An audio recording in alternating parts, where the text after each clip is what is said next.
Even though their seeds are packed with cyanide, apples are more likely to keep that doctor away than have you calling 911. Welcome to Superfoods. And don't worry, you'd need to ingest around a half a cup of apple seeds all at once to poison yourself.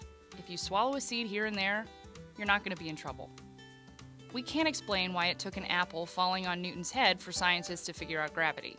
But today we'll explain why an apple really will help keep you out of that doctor's office. There's archaeological evidence that people have been eating apples since 6500 BC, making it one of the oldest superfoods. Plus, with Americans consuming over 50 pounds of fresh raw apples each year, they're one of the most popular superfoods out there. Apples originated in the region between the Black and Caspian Sea. They're native to Georgia and Armenia, but they've been found in ancient sites from China to Israel to Iran.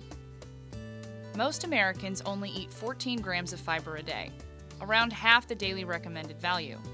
A single apple is also as high in fiber as a cup of oat bran. One apple has 21% of the fiber you need in a day, or 5.4 grams. 2/3 of this fiber, along with most of the vitamins in apples, are found in the peel. So, if you're snacking, don't peel those apples. You'll miss out on the benefits including lower blood pressure and digestive system regularity. Apples contain high levels of boron, up to 2.5 milligrams an apple. That might not seem like a lot, but the National Institute of Health says that people only need 1 to 3 milligrams of boron a day to increase their brain function. Along with boron, apples contain a special antioxidant, quercetin. The American Journal of Clinical Nutrition says that quercetin is shown to advance brain function and lower risk of Parkinson's disease. And if that weren't enough, a study done at the University of Rio de Janeiro has found that people who eat 3 apples a day as part of their diet lose almost twice the amount of weight as those who ate other fruits for daily snacks. For today's Superfoods comparison, we're comparing apples and oranges. We're comparing a small apple to a small orange, each 3 inches in diameter.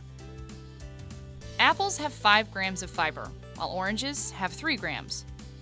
Apple's vitamin C content is 10.3 milligrams, while oranges have 97.9 milligrams.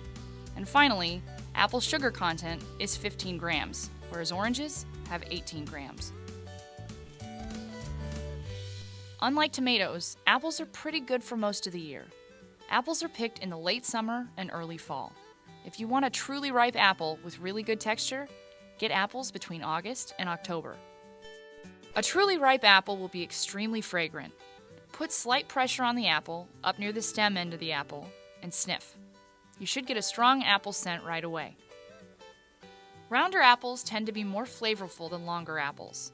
Red Delicious apples and other long varieties are pretty to look at, but they won't taste as good as galas. As with most fruits, avoid any apples with noticeable bruising or discoloration.